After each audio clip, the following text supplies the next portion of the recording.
Gago! Si Ed ka lang ako. Nung pumunta kaming, teka, hindi ko maalala kung sa Osamis ba yan. Basta may pinuntahan kaming, sino ba yung, tito ko ba yun? Kanino bang grave yun? Tama, sa uncle ko.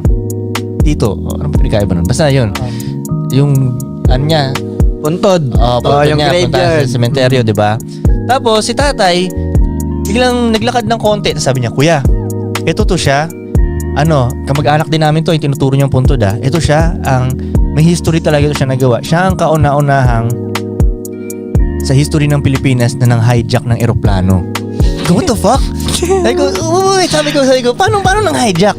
Nung panahon daw dati, panahon ng martial law. Interesting talaga itong kwento ito, tol. Panahon ng martial law, itong yung Sion, kung sino may pangalan niya, bad trip na siya. Ayaw ko dito sa Pilipinas. Nabalitaan nila sa China daw, sa China pantay-pantay kasi communist, di ba? So parang pantay-pantay doon. Kailangan tayong makarating doon, ganyan.